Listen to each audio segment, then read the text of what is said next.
I'm Hillary Hendershot, your host, and this is Profit Boss Radio, episode 134.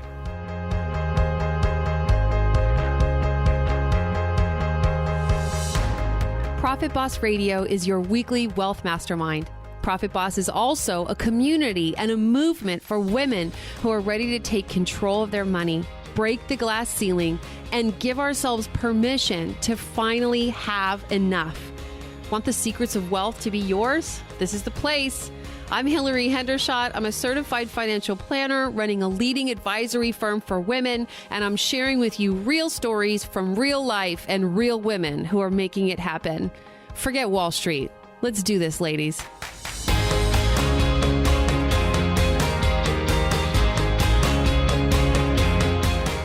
Hi there. Today we are talking about how to thrive financially after being widowed. And while this is a sad topic, it's also a very financially technical topic. There are lots of ways people can make big financial, expensive mistakes during this what can be a very painful, emotional time. So after my interview with Kathleen, please stay tuned I've got a little segment for you on the top 3 mistakes I see people make after the death of a spouse. And I don't want you to fall prey to any of these. So stay on through the conversation with Kathleen, which is extremely personable. She's great at using stories, and I think she's very relatable. And then we'll talk about 3 technical topics that I want to make sure you don't make mistakes in. Here we go.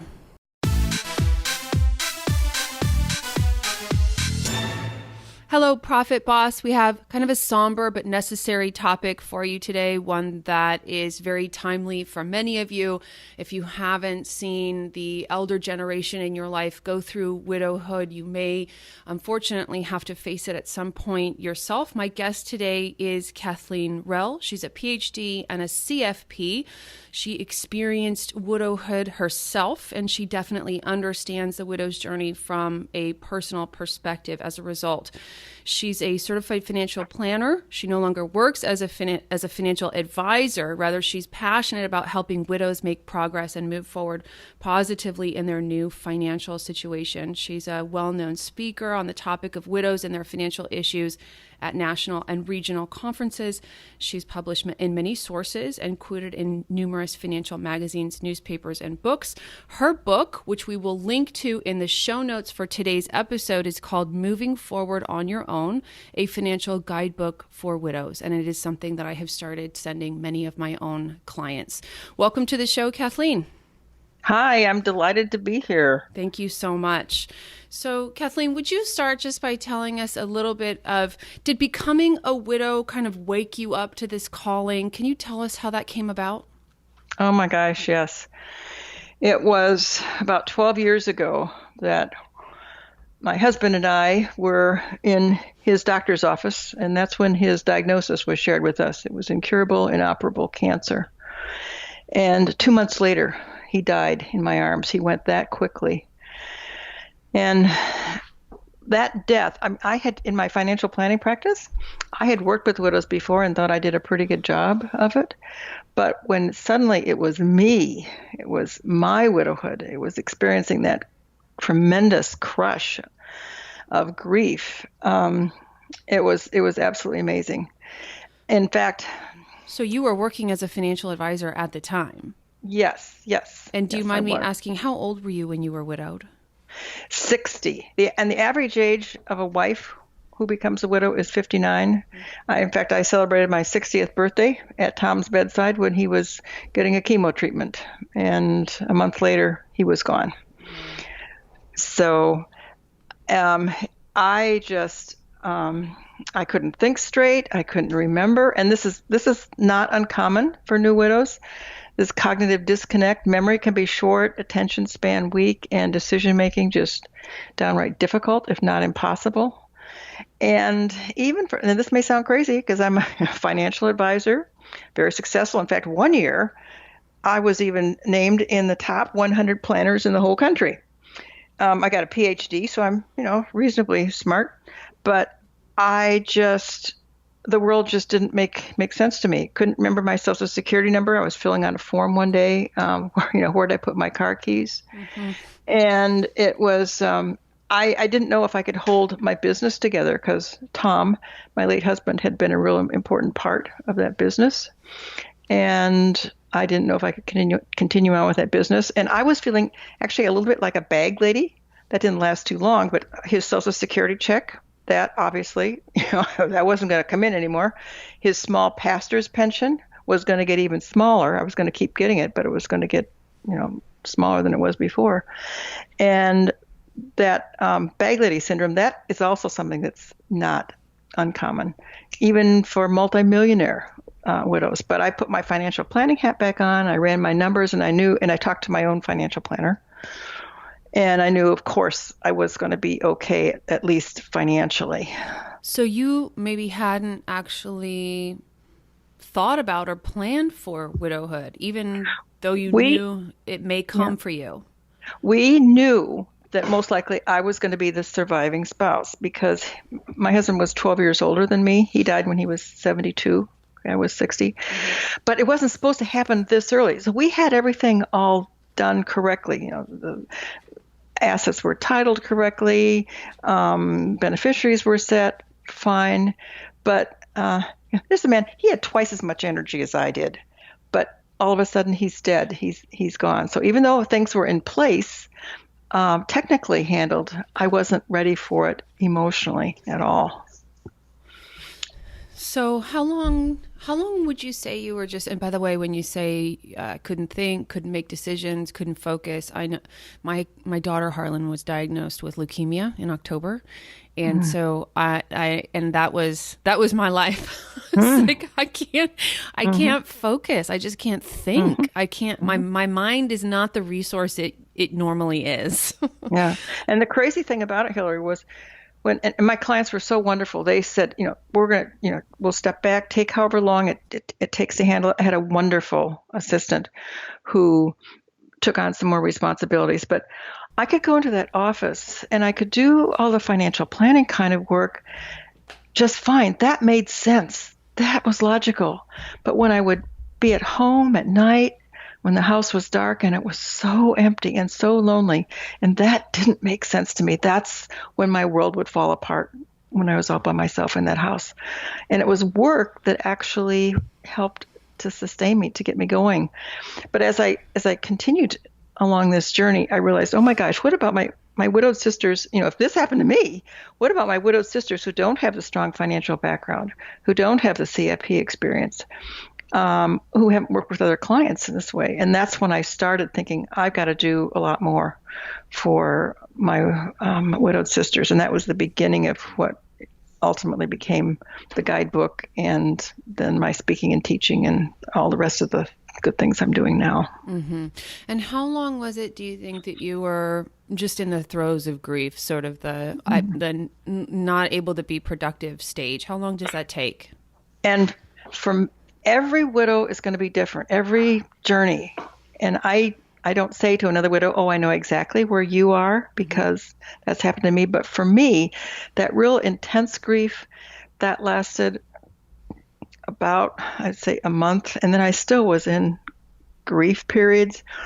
There are 3 stages of widowhood. There's grief, and then there's a growth phase, and then there's, I like alliteration, so I say grief, growth, grace. Some people like to call it transformation. Mm-hmm. It took, to get to that middle stage, it took me probably about 6, 7, 8 months. And it's not just a linear path where you're just constantly going forward. It would be some days 2 steps forward and 1 step backward, or even 1 step forward and 3 steps backwards. Like, it was about the 7th month, and I was sitting on the swing behind my house looking over this beautiful lake, and I'm thinking, yes, I am making progress. I'm really doing good. And I went in the house to sort out one more box of his theological books. I was donating them to a seminary.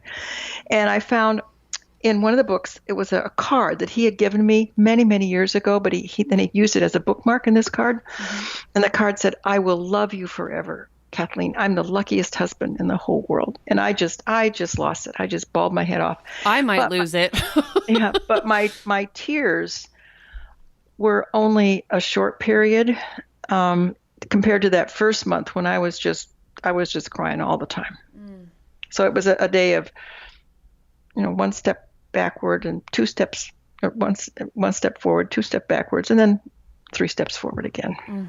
And then that longer phase, that last phase, which not all women go through all three phases. There are some, unfortunately, who, none of my clients, but they're referred to as stuck in their widowhood. And many times these are really the mature senior widows who just were together forever with their husbands. And they don't make it out of that grief phase. And those are the ones that may die within a couple of years after the death of their spouse.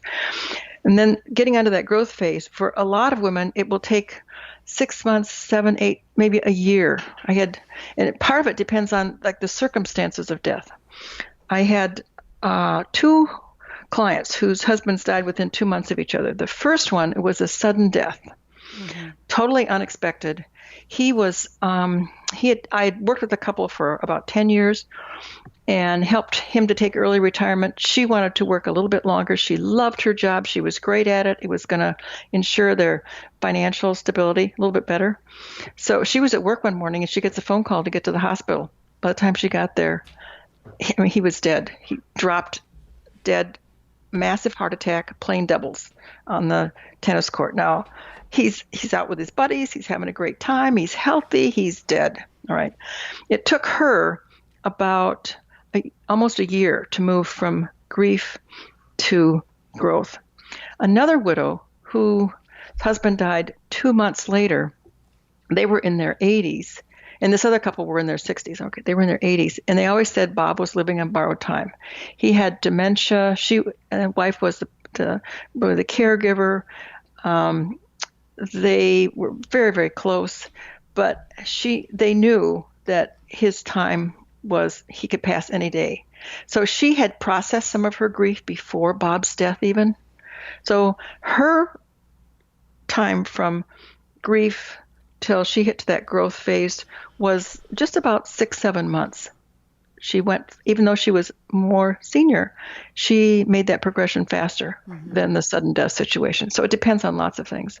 And then that last phase, that grace, that transformative, which is new possibilities, renovation, different, maybe new friends, new travel, new interests, maybe a business, maybe advanced estate planning, all kinds of neat things happen then. Not all women go there. Some are very content to be in that middle stage. That's a good, safe place to be. But for those that really make it onto that last phase, it's like a whole new life. And that can take years. In fact, I was writing in my journal, which is something I strongly recommend that widows consider doing, by the way, journaling. But I was writing in my journal and I said, I am so much more than a widow. I am an independent woman. And that was like about 5, 6 years out. Oh, wow. Took me that many years. For you to perceive a selfness that was distinct from being a widow. Exactly. Wow. Exactly. Okay, so let's kind of start at the beginning. I've heard you talk about some statistics about how many of us will become widows. Do you have those numbers handy? Yes. And I don't want to, I know this is a tough topic for people, and many, many people spend their entire lives not willing or able to think about their own mortality. And just know, if you're listening, that Kathleen and my intention is not to scare you or depress you or upset you, but that this is a real reality. Not many married couples die together, which means someone lives longer. And that's just the reality of that's life. So, yeah. And it's so good to emphasize that, because there are some couples that have the mentality, well, if we don't think about it, it won't happen. But guess what? That's the divine plan. We're all going to exit, and there will be a surviving spouse, be it a husband or a wife. But some of the stats are amazing for some people. 70% of all married women, on average, can expect to experience widowhood during their lifetime. And if they do remarry, there's a high probability they'll be widowed again, just like I've got a girlfriend that this is her situation. She's going through widowhood the second time, and she said to me, I don't know if I can do this, Kathleen. Well, yes, I guess I can, because I've done it before. Kind of along that similar line, if you look at folks in America, just in general, the guys, 80% of all men, when they die, they will be married. But conversely, 80% of all women, when we die, we're going to be on our own. We'll be widowed, divorced, never married. Or so it was widowed, divorced, never married. Yeah. So 80% will be on their own. It's kind of a sobering statistic. Yes. Yeah. There's over 12 million widows in our country today, and approximately 1 million are being added every year, and it's escalating the pace. And I believe that's in part because of the baby boomer generation. We're aging up, and I'm I'm 72 years old. I'm at the front end of the leading edge of the baby boomers, and the guys are dying off. Half of the women who are over age 65 are going to live 15 more years after their husband dies. So you think of all the ramifications, the personal decisions and the financial decisions that they're going to have to make. Mm-hmm. And we've got this is kind of a funny one. This is mainly about mature widows. I would ask your audience, see if they can guess what's the percentage of widows aged 55 to 64 who remarry? And I'll give you a little factoid. They're the younger widows. Like, I'm going to be speaking next month at Camp Widow, which is maybe 500 widows from all across the country are going to be coming to this event in Tampa. Camp Widow, huh? Yep. It's a wonderful event, and they've done it for 10 years now. It's just outstanding. And it's 3 days of just information sessions and fun and a party banquet where you get all dressed up. And anyway, there are a lot of those gals who were in their 20s and 30s and 40s. Their husbands, I think, active duty in the military or firefighters or policemen or accidents or illness or anyway, a lot of those widows do remarry. But so we're talking about mature widows. So between age 55 and 64, 8% of those women remarry. Oh. And then when you get to be in my age bracket, 65 and above, only 2% of us remarry. But if you look conversely, widowers, you think it's the same numbers? No. Most widowers within 2 or 3 years after their wife's death have remarried. And I have fun with this when I do. What do you make of that? And I say, okay, ladies, what's going on here? And it's just a hoot. I'll hear the women say, they can't make it without us. My husband wouldn't know where to find a spatula in the kitchen. and another thing that happens with widowers too is they are often pursued, if you will, by other women. And if you have a widower who is 75 years old, do you think he's probably going to marry a 75-year-old widow? No, I think he probably marries someone a little bit younger. Yes, he'll go for somebody 5, 10, 15.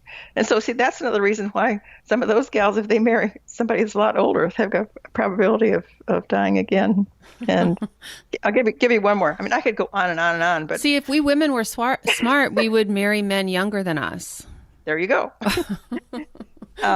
Widowed female seniors outnumber widowed males by more than 4 to 1. And in my home state of Florida, it's actually 8 to 1. And then actually, I'll give you one more stat that's like widows feel a whole lot less secure about financial matters after the death of their spouse. And our research just found, I mean, this is something that we've surmised and with anecdotal efforts, but our research definitely followed that after the hubby's gone, they feel much less secure. Mm-hmm, mm-hmm.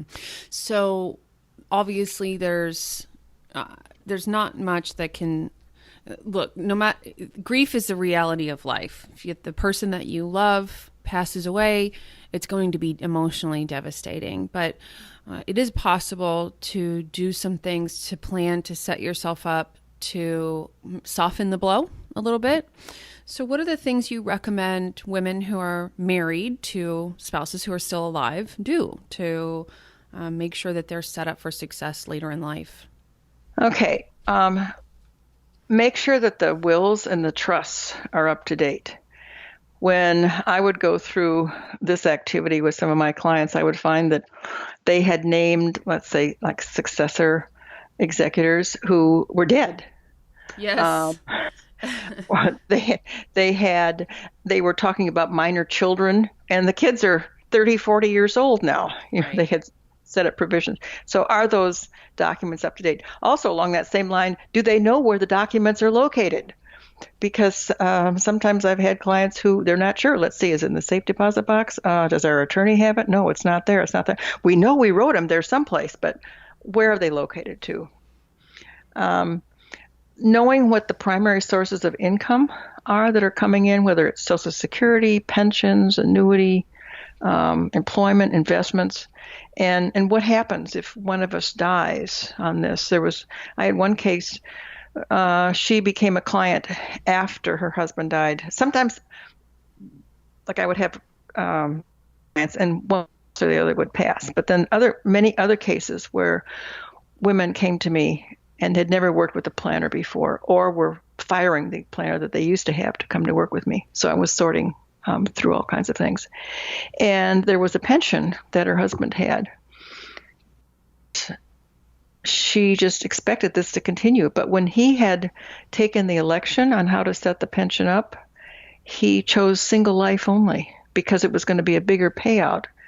And at that particular juncture in their marriage, he thought he was going to live longer, so she didn't have it. Yeah, so let's just talk briefly about what that means. The single life means that at his death, the pension stopped paying. Yes. And the other option is what's called joint and survivor annuity, which means you take a lesser payment in the beginning when both spouses are alive, but after the first death, the pension actually continues. And I believe, I know this is the case in California. I'm not sure. You tell me if it's in your state or other states. But for example, if a spouse, let's say your husband was going to get a pension and he wanted to sign up for single life, you would have to sign off on that now. So Right. the state and the powers that be want to make sure that that's what your spouse is signing up for. So, but Right. definitely check to see what your spouse has signed up for if you're already in a pension payment. Right. What you've got and what you don't have, so that's not a big surprise Right. when there is a death. Know where what are the passwords and the pins for the different accounts? That can be, oh my gosh, he had it in his head and he dies and the wife doesn't have a clue as to how to get into some of the accounts. Where are the investments held and why were they selected? For what purposes? Because there are certainly going to, not instantly, but later on, the widow is going to look at those investments, and some things that were appropriate when they were a couple are not going to be appropriate when she's looking at her life as a single individual. Beneficiaries, are they named correctly on retirement and other designated beneficiary accounts?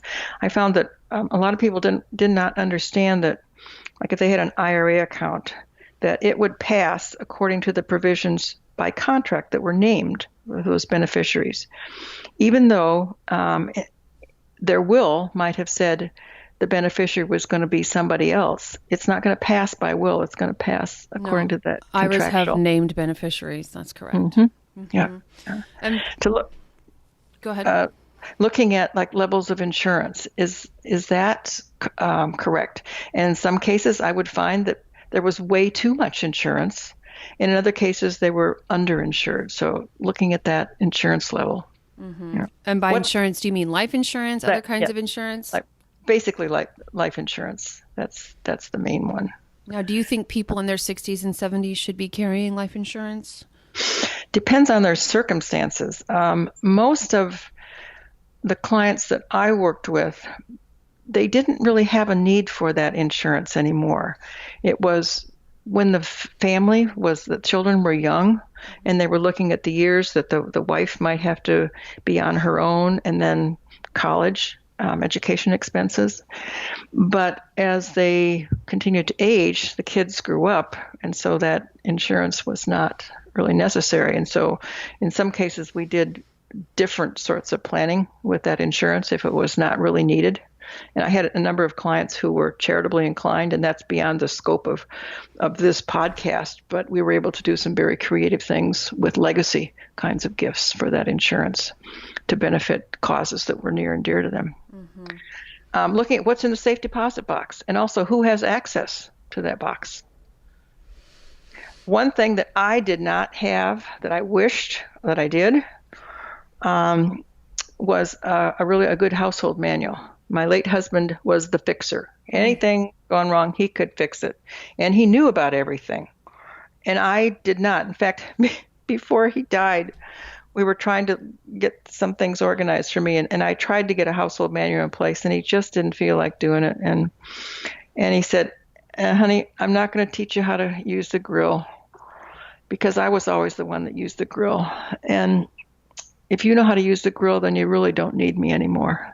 So I just said, okay, I'll figure it out later. And actually, later I did. And I think I became a better griller than he even was. But, is that right? Yeah. But the night, I had problems with the water softener. And I had to replace the salt. And I didn't know, like, there's potassium salt, and then there's two kinds of salt. And I couldn't figure out what kind of salt that I needed. Oh, dear. And it would have been, he did put together a list, though, of good repair folks. And he was very, very good that last month of overseeing a number of repair jobs to get done. But the household manual was something that I wish that would have been a little bit more fully expanded for me. Looking at how washing machine, the dryer, the dishwasher. Yeah. Yes. Yeah. I would have no idea what kind of salt goes in a water softener, by the way. Yeah. For me, it wasn't such a big deal, but like for many widows, they're going to want to know, like, what professional advisors should be contacted after a death. Who the attorney, the estate planning, possibly the financial advisor, those kinds of professionals. Well, I think there's the short term, right? You've got to have enough cash to pay your bills. You need to be able to put gas in the car tank. You need to have a sufficient amount of short-term cash. But then how are you, if his Social Security or pension income goes away, how are you going to live? You need to know the details of that. And how does that plan get kicked in? Yes. And by the way, one thing I have honestly never seen this not happen. Seems like the minute he's in the ground, the minute the funeral is over, her brother, father, son, cousin, they come out of the woodwork telling her what to do with her money. Yep. And this is part of the reason I think there's another statistic I didn't share with you, that 70% of all widows fire the financial person they were working with after their husband's death. Now, it might be the situation where that advisor just doesn't get her, that she never really had a relationship with him. Her husband got his tips on the golf course, and so there was no real relationship to begin with. And she goes into the office and he says there's some paperwork, and by the way, she should feel really happy she's beating the stock market. She doesn't care about stock market. She just wants to know if she can be okay financially. So he can't speak her same language, doesn't understand grief, all that kind of stuff. And then there's also, like you said, the brother, the cousin, the father, somebody, oftentimes it is a male, who steps in and says, we're going to handle everything. We're moving mom's account over to my guy, or I'm just going to handle it myself. Right, but she never gets to have a relationship where she gets to stand on her own 2 feet financially. Right. I mean, I'm proud to say that I am that financial advisor that women don't fire, because I started in that position. I've always been in their corner, right? Yep. And I'm sure you were too. Yeah. I trained widows, and if that time comes, but new widows, to stand in front of a mirror and say something like this: "Thank you for that suggestion. That's very helpful. I'm glad you're thinking about me. But it's way too early in the process for me to decide what to do with my money. And right now, it's fine just where it is. And I'm working with my advisor, and we're thinking about what is going to be best for me going forward. We'll certainly take this into consideration. And thank you very much. But it's way too early." And I would have widows that would come back and say, "How did you know that my next door neighbor was going to come in and recommend this XYZ investment. Because they always do. Yeah. And for many of they've got a big insurance check that's come in or an annuity payment, and they don't know what to do with this money. And so they think they've got to act on it right away rather than realize there's some decisions that do need to be made right now, some soon, and some can be postponed till later. She's a friend. She was never a client of mine. She's actually a connection through a relative. Her husband died, and there was a big insurance check, and he was killed in the line of duty, so it was like a multiple of that. So here she has this big $500,000 check. She took it down to the bank to deposit, and you can guess what happened next. The bank called their financial advisor over, who said, "We've got a big CD or annuity or something we'd like to sell you." It's close to that. The teller had been trained to watch for stuff like this. And she said, "Oh, Mrs. Jones, you are probably going to want to speak with our wealth management division. And he is actually free right now, and I could get you in the next 5 minutes, and he would be so happy to see you." Yep. And by the time she left the bank, that money was invested and we don't even know, where it went. But it was before even thinking, like, was she going to stay in the house where she was located? Was she going to continue working, or was she going to stop working? None of that was even thought through. It's just like, this is going to be great for you. We'll get it in today. And it's one of those things like, and you get an extra kicker. If you get on with the next 2 days, you get an extra % bonus or something or other. Great. And she felt so good. She knew he told her husband would be so proud of her for having taken care of this important financial decision. Yeah. And I forget the name of the gal who wrote the book about sudden wealth, sudden money. But and the big thing I took from the book is there's a no decision zone. There's a time period when you don't need to make any decisions. And it's actually decision-free zone. Okay. There will be, and that's Susan Bradley. Yeah. She's a genius. There are some decisions that, like, you're going to make a decision to file for benefits on the insurance claim, but you don't have to decide where to invest it right away. You can, in fact, many life insurance companies, you've got a benefit coming out, you can just leave it parked in, it's like a money market account at the company, and they're paying like 3% on that money right now until you can take withdrawals on it, but you don't have to take the whole thing out right away. So it's the DFZ zone, decision-free zone. Yes, and that you're going to be surprised to hear that decision-free zone can be up to a year. Mm-hmm. And that's when the cognitive processes just aren't functioning right. Like I said, attention span short, decision making almost impossible, and memory is weak. And until that stabilizes, until it normalizes, you really don't know what you're doing sometimes. Yeah. And it really is okay to take it easy on yourself. And, I'm not sure why this phenomenon exists of the men who come out of the woodwork telling you what to do with your money. But it's, like I said, when you and I have both experienced it, seen it happen to other people, I don't know if it's just their language, if it's how they know how to do something that may be supportive. I don't think it's ill-intentioned. It's just not usually what's good for her. Yeah. So, and you've read the research. There are some people that, they like to fix things, make them better. Yeah. And you can't fix a death. You can't make it better. And they feel helpless unless they are acting, unless they are doing something. Yeah. I think the only thing you can actually do to help fix grief is to be witness to the grief. Mm-hmm. It just is. Okay, so we've talked a little bit about things she can do to make sure that at least her financial transition is easier, because the last thing you need is emotional devastation and financial devastation. Talk to us a little bit about this phase called growth. When you say growth, is it feeling of being a little bit freed up from the grief? What's possible in the phase of growth that isn't possible before that? And how can a woman navigate through that phase? Yeah. This is when the cognitive thinking capacity has returned to normal. And it's, life is possible to smile again. She's she finds happiness in daily activities. There's still tears, but they're less often.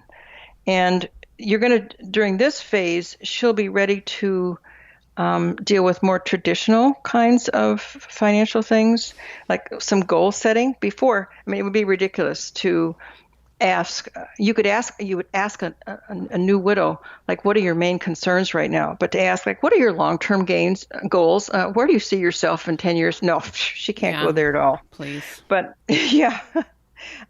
She'll be making decisions about where to live, whether to stay in the home or maybe to downsize.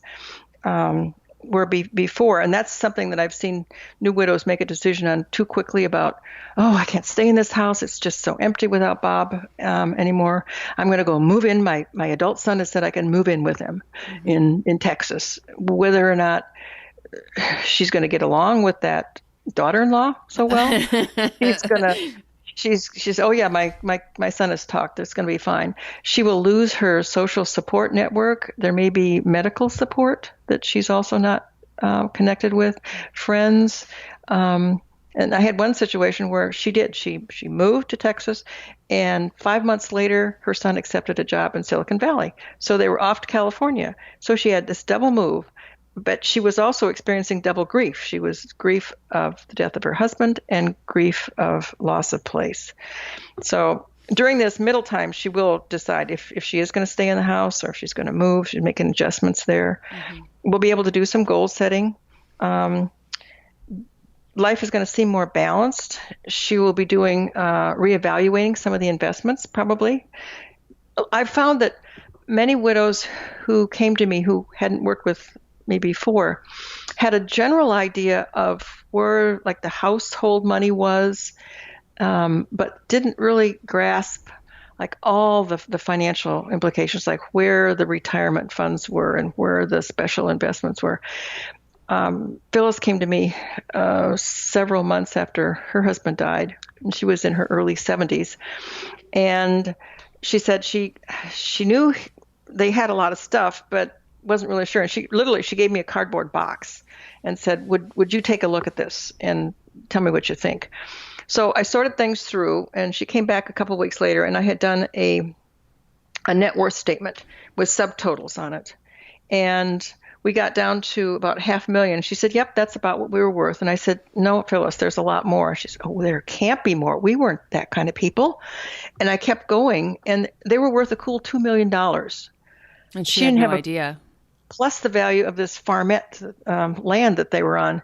She didn't have a clue on that. Well, she got mad. She said, all these years he told me, we couldn't travel because we had to keep saving. We didn't have enough money to help our son when he was building a house. We couldn't buy that new dinette set that I wanted. Well, she didn't stay mad too long because she started traveling with a girlfriend and putting that money to different uses. And another gal who came and asked me to sort through their portfolio, and she was in her late 60s, and they were like 90% stock, and it was like risky foreign stock. And she said, oh my gosh, if something, I don't really understand the market, but if something happened to the market, she said, I could lose my house. I might have to go back to work. And so we did a new investment policy statement, not to use jargon, but figured out how to reinvest that money for safety and security for some growth, but she wanted to protect what she had and secure income sources. So we're all ready to start selling this other stock, and we're at the computer, and she stops me and she says, no, I can't do it. It's just like I'm slapping Jim in the face and saying everything he did.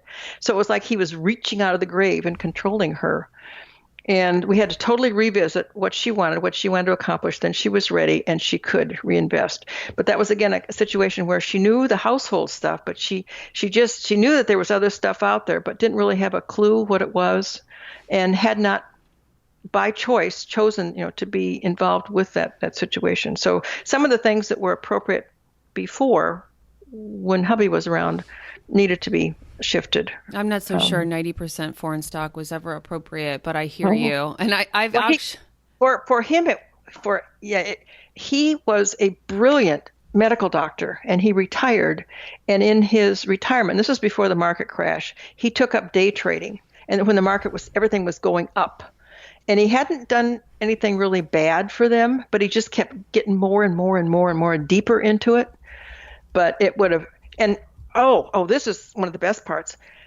We got everything reallocated before the market crash came, and it went down and down and down. And this was like about 9 months into it. And she was in my office, and she said, "Remember those? What'd you call them? Ticker symbols? Could we look up some of those ticker symbols on the stock?"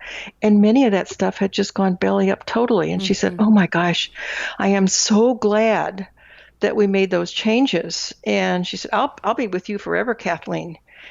And she was until the point that I retired and didn't do the You work earned anymore. her loyalty, righteously so. I've even seen that with a client of mine who lost both her parents, and she now really struggles with what her parents were holding in their portfolio. She inherited their wealth, and I've heard that same thing from her. Well, wouldn't they have wanted me to keep Yes. what they bought, these investments that they had? This is what they gave me. Shouldn't I keep this? And so there's an emotional attachment to the actual holdings in the portfolio, which as a financial advisor, I'm completely divorced from. Right? I don't think that way. So it's been something for me to try to help navigate her through that concern.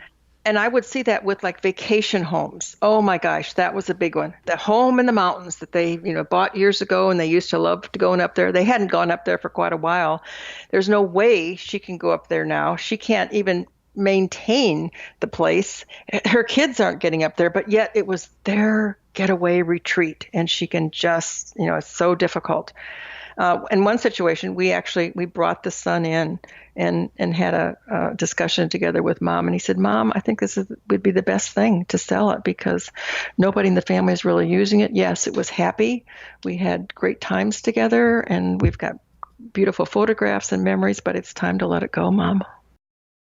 Those vacation homes, they're quite the emotional thing.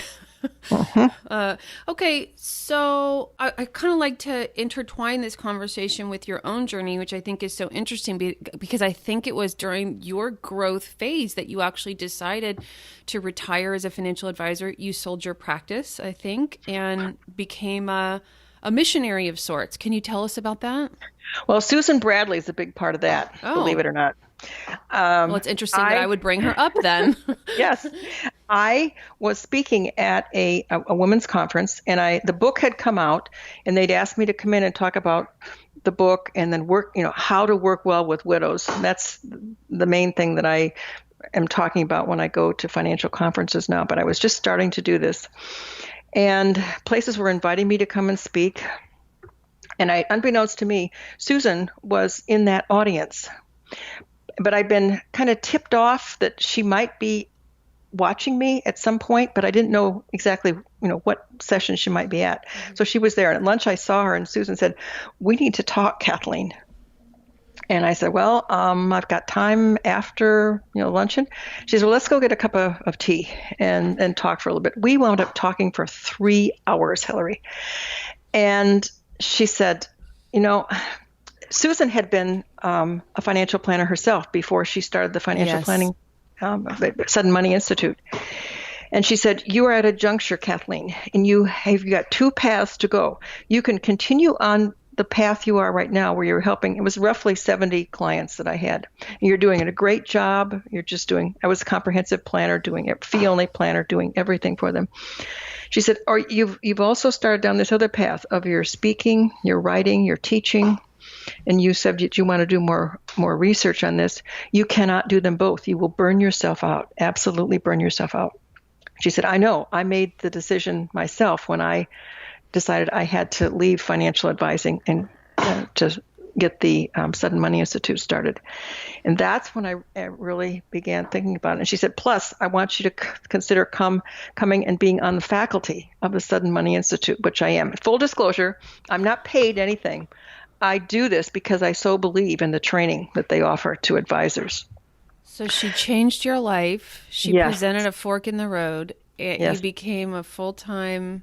And it took me 2 years to wind down my practice, though. But now you work for her without pay. No, and I work with her, I would say. I came up with my planning name was Rehl Financial Advisors. Don't you love it? Not bogus financial advisors, but real financial advisors. Not fake. No. And so I made it Real Wealth Collaborations because I've seen it work, and I so believe for me, I can accomplish a lot more by collaborating with others. So in deciding to go down this path, I'm collaborating with Susan, and I don't have the deep depth that I had with my individual planning clients. But like I spoke at a Raymond James conference just last week. And if you look at the people who were in attendance, let's say 50 people were in the audience, and let's say each of those 50 only worked with 10 widows. It's a lot more for many of them. That's potentially 50 times 10. That's 500 if my math is correct. And it is. Widows whose lives I've touched, not deep, but on some level. Mm-hmm. And that's just one presentation. And I do dozens of presentations every year. So potentially I'm touching thousands of my widowed sisters and helping them. Mm-hmm. And I decided that, that was the direction I wanted to go. So then it took me 2 years to wind my business down to get all those clients placed with other advisors that I felt would be an appropriate fit for them, and then go in this direction. And quite frankly, I expected this to last a couple years. I thought, the way financial conferences are in the financial industry, they want to know what's hot, what's new, what's exciting. And after 2 or 3 years, they're tired. They want a new topic. No, it's just gotten stronger. And I believe that's because the number of widows in this country is just increasing. Wow. And there's recognition. We've got to learn how to work and serve widows better than we have before. I think it's also, though, that you speak in stories that everyone can relate to. I mean, no matter who's listening right now, they have an aunt, a mother, a sister, a daughter, someone who's been through this. And your stories are so real that it's very compelling to listen to. So I think... that pun was intended, wasn't it? Yeah. That's how people understand. It's through stories. It's not through charts and graphs and reports that they're going to forget. Stories impact us emotionally, and that's what we remember. And as you know, my Ph.D. is in education. I'm a teacher. I'm a storyteller. Mm-hmm. And that's interesting how all of your lessons learned and education gained over your lifetime culminate into what you're doing now. How long do you think you'll keep doing it? Well, as a girlfriend said to me, Kathleen, you are so lucky. You're age 72 and people still want to listen to what you have to say. So I said, as long as people want to work with me, I'm planning on doing this. It's not some weeks it's full-time, but it's not full-time. There's still time for grandkids and for my new husband. There's time for him and to do interesting things in interesting places. So, I plan on doing this for a long time. And you know what the research says. If we're going to live longer, more vibrant, happy lives, what are the things that are important? We got to eat right. We got to exercise. We have to have relationships with people that matter. And we have to have a purpose. And this is part of my purpose. Mm-hmm. This whole work helped my healing, helped me move forward. And isn't that so true? When we help someone else, who really benefits? We do. Yeah, meaningful work is it can be the thing that gets you up out of bed, and it can be a thing that you become very, very grateful for in life. So now hold on for a second, because you mentioned your new husband. So how long were you a widow, and how did the dating start, and how did you choose to get married again? Okay, I'm part of that 2% club I told you about. I'm coming up on my 12th anniversary of Tom's death, and I will love Tom forever. I will always be Tom's widow. But now I'm Charlie's wife as of last August. We have been together for 8 years. He is a widower. He was widowed longer than me, 15 or 16 years, I believe. And a lot of people, they even thought we were married already. We functioned like a married couple. And I thought, I'm never going to get married again. I had a good husband before. I don't need to get married. And plus, if I get married, then people won't think understand this widow stuff anymore. But last year I decided And Charlie's been so patient with me, by the way. He's just been so patient. I said, honey, I think I would like to be married. He said, okay, let's start plans on that. And we did. We got married in the backyard. I have a son who is ordained clergy, and he married us. It was a small wedding, just our kids, our blended family, and the grandchildren. And that was last August. So now I'm married lady. I've kept my same name, though. I'm not going to give up. I worked too hard to establish myself as Kathleen Rehl, so I'm not changing my name.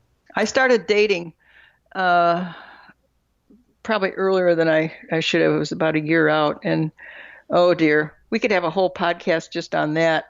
But a few missteps. Very much. I didn't understand how dating works. It had been 20 years since I'd been in the dating arena. My gosh, it was different. I met. What was most different about it? Well, meeting online. Oh. And eHarmony and that. But I had tried several before, and I'd met several really nice guys. At this age, the guys want to get married. And I didn't want to get married. I broke off 5 of the relationships because they wanted to get married, and I didn't. But it was the online stuff, and I taught my clients who were moving back into the dating to do such things as do background checks. People lie. They lie about everything from whether they smoke, how old they are, what their financial situation is, and there are unfortunately wolves out there who are looking to take advantage of lonely widows. They know that they've got money, and they look at that widow as a purse. And the very first guy that I dated that I didn't understand it was indeed a psychopath. Oh no! And I don't tell very many people this, but I will. I found out he murdered his first wife, and he got away with it.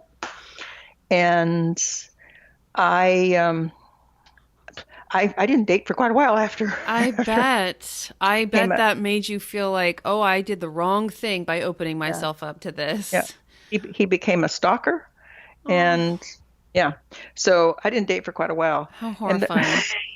But when I did get back in, it was fine. But then I decided, I've got my lady friends, I've got my work, I have my family, I have my church, I have enough. And one more name came through on eHarmony, and it was Charlie's. And in the meantime, Charlie had made a similar decision not to continue his membership. And from the time we had that first meeting, Coke date, we were a good, gentle fit. So he's wonderful. He's very, very supportive of the work that I do right now. And like I said before, he's younger than I am. Good on you. He's a retired nuclear engineer. Very, very smart guy. That's good. It's good. Nice to have a smart man around.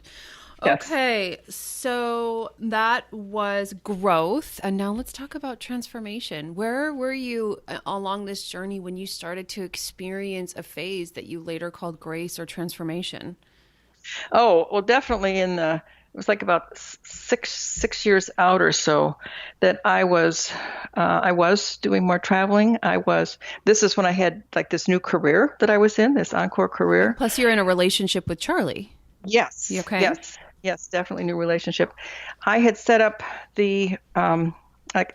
for quite a few of my clients, charitable giving, philanthropy was an important part. In fact, with my clients, when they first came on with me, if they would donate 10% of my fee to their favorite church or charity, I discounted the fee by that amount. Oh. So nobody said no on that. So I also, I set up the Moving Forward on Your Own foundation. And I used proceeds from the sale of my book, which we might talk a little bit about my book later. We're going to. But, proceeds from that sale, from my speaking and teaching. And it took $100,000 to get it set up. And so I put that money in, and we make grants to other nonprofit organizations that benefit widows and their children. And it's really part of a community foundation, the Tampa Bay Community Foundation. It's like that's the umbrella over my family foundation that's in there. So I set that up, and we've given, I think it's 42 grants. I'm getting ready to make another one. It's going to be to the local YMCA. They've got a program where they work with Ronald McDonald House, and the kids that are there, and they scholarship those children, many of those who are in situations where dad may not be around for much longer. Yes. So I'm just that thrills me to be able to help in that way, and doing some special things with my own adult children too. So you spent many years still grieving. You were dating, being in a relationship with Charlie, still grieving, but growing, having this encore career, and then maybe there came a day when you just felt like you had more emotional freedom. There was more joy possible. You felt like you were complete with the death. Tell me, what was that like? And there will never come a point that I do not have some grief. I mean, you never get over the death of a spouse, I believe. You learn to live with it and to adapt your life and to create a new life for a lot of us. But you never get over the death of a husband, I believe. Mm-hmm. But you're at peace with it. Yes. How would you describe it? And I'll tell you, I got a gift from my late husband before. He was a spiritual person. I said he was a pastor. And before he died, this was about a month before he died, and he said, all promises are off. And I said, what? He said, you know what we promised each other, if anything ever happens to you, I'll never marry again. He said, I want you to forget those promises. He said, in fact, I want you someday to find someone to love. He said, you have so much love in your heart, and you are better loving someone than not. And don't stay alone. Find somebody to travel with, find somebody to do things with. Don't necessarily have to marry him, but find a partner. And there are so many couples that I've heard stories of. I mean, they don't even talk about, even when he's in hospice, they can't talk about what that time ahead is going to look like. But here's a husband who gave me permission to love again. Mm-hmm. Mm-hmm. And so he set you free. Yes. Charlie's wife did the same for him. My husband died of liver cancer. She had died of cancer also. But in fact, she went so far as she picked out like 4 or 5 women she recommended he marry. Oh. They were friends of hers who were other widows. And I said to Charlie, I said, well, did you date any of them? He said, no, I didn't. He said, it just didn't feel right. He said, and likewise, she also said, but don't marry this woman because she's a terrible housekeeper and she's not a good cook. Maybe there's things you don't get to control from beyond the grave. Yeah. Okay, good. So let's talk about your book, Moving Forward on Your Own. It's more than a prescriptive text. It's actually kind of experiential. There's a lot of art in it. Talk about the book. Yeah, because you've seen it. I've got it in my hand right now. I'm about to send it to 2 different women, unfortunately. It's a role I'm honored to play in people's lives, but of course I feel very sad for them having recently lost their spouse. Well, this book actually was written along with my deceased husband. I kid you not, I would pray in the morning. I'd say, okay, I need some help on this. And I would get guidance on what to work on that day. I wanted to write this as a gift book. Not a book that a woman who was widowed would go into Barnes & Noble and say, oh, guess I need to get me a book about money here. I'll look in this section. No, she's not there. So her pastor could give it to her. The hospice worker could give it to her. Her financial advisor, her estate planning attorney, her best friend, her sister could give her this book. Not supposed to be Finance 101 at all. It's, in fact, I suggest that, like when professionals are sharing it with a widow, they say, give it to her and say, when the time is right, you may find this book helpful. It's helped thousands of other women. And right now, I think we're 74,000 copies are in circulation right now. But when the time is right, you may find this book helpful. You might want to start with the beautiful original artwork in the book and the inspirational quotes.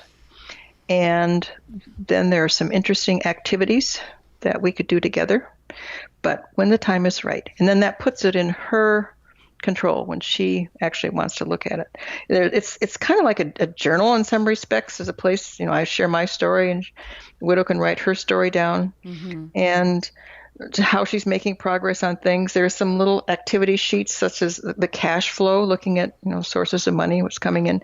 There's one financial feelings survey that, in fact, I'm going to be using this in Camp Widow. They've asked me to use this with a group of ladies to talk about how they feel about different aspects of their finances, like my emotional responses to money issue, my understanding of financial matters. And they rate these as whether you feel confident or neutral or fearful about it. And then this in helping to decide what directions to go.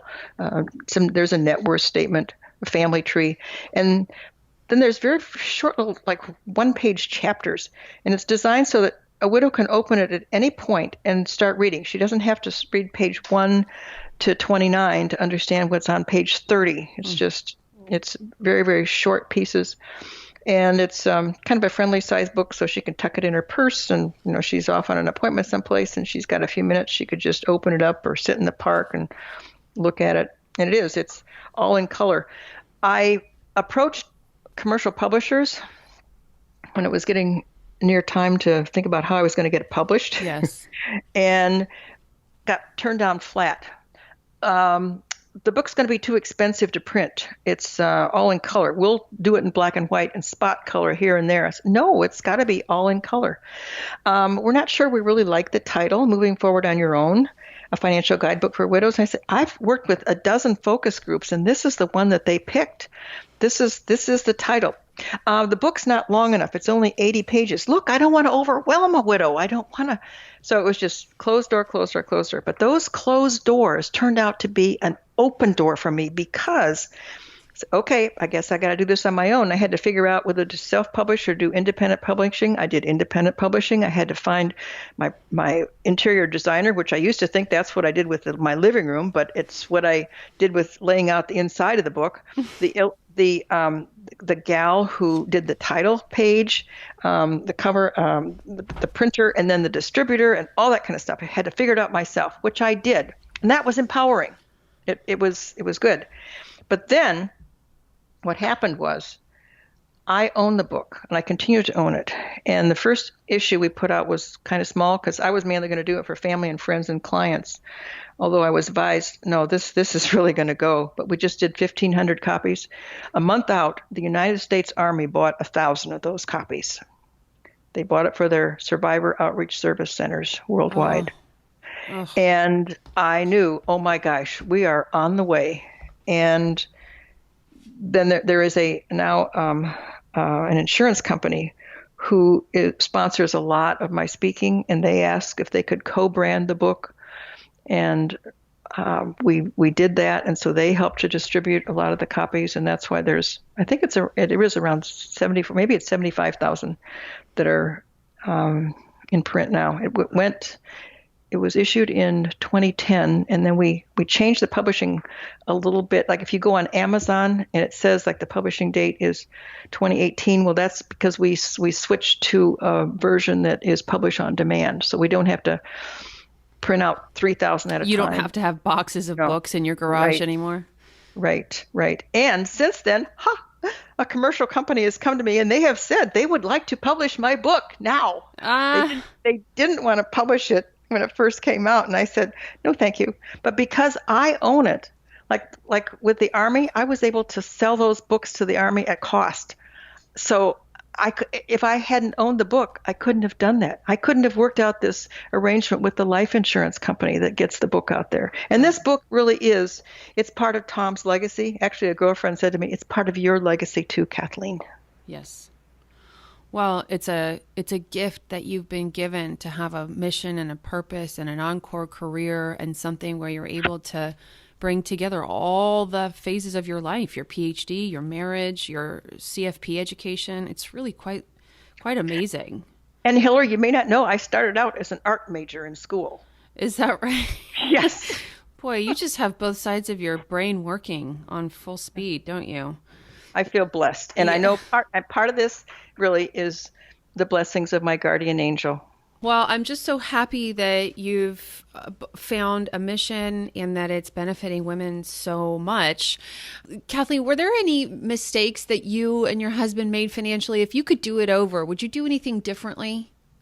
Some people have told me that I gave away too much money, but as clergy, we had all kinds of causes. And in fact, before my husband died, he said, "How much have we given?" And I kept accurate records. We were married it was more than 19 years. And I gave him the total, and it was like over $250,000 in that amount of time. And he said, "That's good. That's good." And I said, "And I'll keep on giving, honey. I'll keep on giving." No, everything, I don't think I would change anything. Yeah. Very good. Okay, so we will link to, obviously, the book on Amazon. Do you prefer people buy it on Amazon or on your website? Well, actually, we no longer sell it on the website, except if they're going to buy, if they want a discount for 25 or more books. And usually that's what professionals do. But Amazon is the best place to find it. Okay, we'll link to the book on Amazon. We'll link to your website. I did find a page about your foundation. Okay to link to that? Sure. Great. Mm-hmm. And also Camp Widow and the Sudden Money Institute. So we've covered a lot of ground here. One thing I will just say about the foundation, I sometimes get requests from individual widows for a gift, and I don't make individual gifts to widows. I go through other 501c3 organizations, nonprofits that have done the vetting on it. Yes. So they wouldn't want to send me a request. Right. Absolutely. Yep. Okay, good. Any parting message, final thoughts, anything I didn't ask about, anything you want my listeners to know today? Well, I just want to give you a big shout out. Thank you for inviting me to do this. And I'm just amazed at the podcast that you've done over the several years that you've been doing this. I sent you an email before. I'd listened to an earlier one with Dan Ariely, who was just like, "Oh my gosh, she got him to do a podcast. This is phenomenal." So you have got just a treasure of information for your listeners. So I hope other people who are listening now, if you haven't gone and listened to Hillary's podcast, do it. She's got great stuff. Thank you. Thank you. I'm happy to receive your podcast referrals. Kathleen, thank you so much for joining me today on Profit Boss Radio. Thank you, Hillary. As promised, I wanted to add a little addendum here to my interview with Kathleen. The 3 most common mistakes I see people make after being widowed. The first is the complexities of inherited IRAs. So technically, if you are married, obviously you can lose a partner or someone you aren't legally married to, but assuming you are married to the person who passed away, their IRA should pass to you without complexity. However, there are options that you have as to that choices that you would want to make based on how old the person was who died. Your partner who died, was that person over the age of 70 and a half, which means they were taking their required minimum distributions. And does that account need to stay in required minimum distribution? In other words, do you need to calculate a specific dollar amount based on your or the decedent's life expectancy and distribute that every year, take it out of the account and pay tax on it and keep it in your checking account, or you can potentially put it back in a savings account? You can tell this is very technical. And unfortunately, my experience is that there are a lot of people out there in customer service at financial firms that really do not understand inherited IRAs. So you don't want to make mistakes because, unfortunately, making a mistake with an inherited IRA can be very costly in terms of penalties that the IRS will assess upon you. And worst case scenario, you do run the risk of having the account be deemed unqualified, which means 100% of it would be taxable in the year it was disqualified. So that's inheriting an IRA. Don't mess around with that. Second is income tax. So when someone dies, when your partner dies, assuming you were married to that person, you get what's called a step up in basis on any assets that you co-owned with that person that had a capital gain attached to them. Let me give you an example. So I unfortunately recently did have a client die. That person spent many, many years living here in Silicon Valley, purchased their home maybe 40 years ago for $75,000, and today it's worth $2 million. Okay. So that person and his wife lived in their home the entire time. And so you can tell there's a lot of capital gains. If they purchased it for $75,000, there's actually $1.925 million in capital gains on a property that's appreciated from $75,000 to $2 million. Now, you get a $500,000 marital capital gains exclusion, which means you can take $500,000 off that $1.925 million, but that still leaves $1.425 million in capital gains. And just back of the envelope numbers, you're going to owe about a third of that, or almost $500,000 to Uncle Sam if you sell that property, which is why husband and wife, in this case, my clients, never were willing to sell the property. Well, now that he has died, and unfortunately, but now that he has died, she gets a full step up in basis, which means now, according to the IRS, her purchase price in the property is not the original $75,000 that the couple paid, but instead it's the $2 million that was the fair market value of the property on the date that her husband died. So you want to make sure and adequately update all of your basis information on all of your investments, any inherited investments. For example, even if you're inheriting from a parent. So this is a conversation about widowhood, but that conversation, the last point I made about inherited IRAs definitely applies to you. If you are inheriting an IRA from a parent, there are very complex rules about what you have to do with that IRA. And you have to do it every year. You have to calculate your RMD, and you have to know how to calculate your RMD.